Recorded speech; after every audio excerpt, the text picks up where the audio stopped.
Hello again, and welcome to In Taiwan We Speak, your audio guide to Taiwan's mind-blowing linguistic diversity. I am Alexander Shin, and this is the last part of our conversation with Kaisanan Ahuan, a Taokas indigenous activist and language revitalization worker. Now, Kaisanan, Taokas was once a dormant language, but now it is undergoing revitalization and reconstruction. Could you share with us how exactly is that reconstruction happening? Okay, in the past, Taokas was being recognized dead language by UNESCO. But a teacher from Miaoli who called Gala Liu, Miss Gala, she is very hardworking to collect language data for 20 years. So through their hard working, so they use this data and information to establish the Taokas dictionary. So we use this dictionary to start to hold the Taokas language class and teach younger generation their own mother language. I think language is alive or now should be decided by ourselves. So I think maybe some people will say your language is deaf or not. But I think if we can only say one word or sing one song, the language will continue. Yeah. That's a very beautiful concept. Yeah. Now, after all the efforts that have been made, what is the current situation with the Taokas language?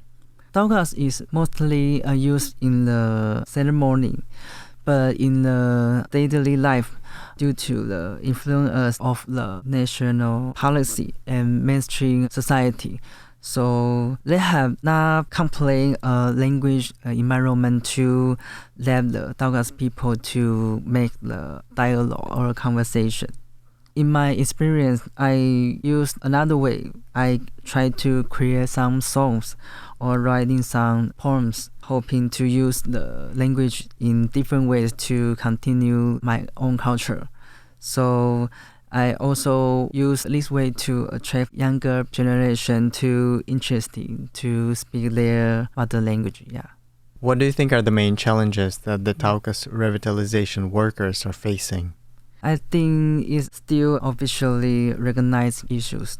So if our language is recognized as the national language in law, I think they will have more resources to establish our language system and also can be teach in the education. I think this is a big challenge. So, but we need to hard working for this. Yeah. From what some of the other guests on this program shared, well, mostly members of groups that are recognized, they shared that the resources actually let them promote their education and promote cultural activities. Now, I'm curious about this. To which of all the Central Plains languages, Taokas the closest? Some professors say the Babusa language is more close to the Taokas. So you can see the plain indigenous people such as Babusa, Babula, and Taokas. The three ethnic groups, their language is more close. Yeah. Oh, I see. That's interesting. Yeah. Now, speaking about the language itself, what are some of the interesting features or words or phrases from the Taokas language that you could share with us? Okay, I want to share about the first word we need to learn is Galaniu. Galaniu means how are you? Gala means beautiful, blessing, handsome, and healthy. So you can use many ways. You meet the Taokas people, you can say Galaniu. He also bless you. Yeah, it's the meaning. Wait, what does new mean then? New mean you. Oh. Yeah. How are you? Or blessing you. Yeah. All right. Yeah. I see. Yeah. I think also can share some words about the Taokas language. It's very interesting about the animals' name. Because in Taokas language, the animals' name came from their sounds. For example, the chicken, we say tokutui. Tokutui. You can say if you go to the mountain, you can see this kind of song. Yeah. So, but these sounds can be found in the high mountain. It's a wild chicken. the greedy. So you can draw the language to know the environment of Taokas people where they live in. Yeah, and also another animal like pig, we say guai guai, guai guai. Is also similar like their songs. Yeah. Imitates the sound that the animal makes. Yeah.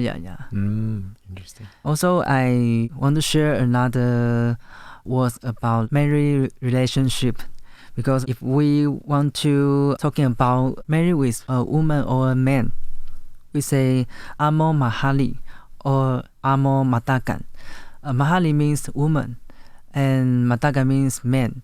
So in this word, we can know about the marriage relationship in Taokas society is very equal. Amo means catch.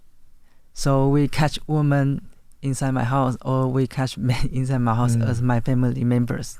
Yeah, so I think it's very equal value in our society. Yeah. That's a very interesting feature, because I know in many languages the words for, let's say, to get married or marriage are actually gendered. Oh, there's that inequality. Label. Yeah. Different label, yes. Right. Thank you so much for sharing that. And usually I ask this last question to all of the guests. How do you say, in Taiwan we speak Taokas in Taokas? Okay, I will use the word Taiwan. Taiwan means house or home. For Taiwan. Yeah. So if I introduce myself, I will say, my home is Taiwan. I will say, Hanoi Taiwan is Taiwan. Yeah, I think Taiwan a little similar like Taiwan, but I'm not sure what's the connection between two words. But I will use Taiwan because Taiwan is my home. So I use Taiwan to express Taiwan. Yeah. Right. Speak Taokas in Taiwan. Mati Taoka in Taiwan. Oh, Mati means speak. Mati Taoka means speak Taokas language. Could you say it once again? Okay. Mati Taoka in Taiwan. Thank you so much for that. Okay. And thank you also for explaining how you've adopted the word Taiwan into the Taokas language. Okay. I think it's a very beautiful meaning. So that is Kaisanan Ahuan, a Taokas indigenous activist. Thank you, Kaisanan, for being with us throughout these 3 episodes. Thank you. And dear listeners, thank you for being with us. If you've enjoyed our series about the Taokas language and its speaking community, then please give us some boost on social media, and don't forget to recommend this episode to your friends.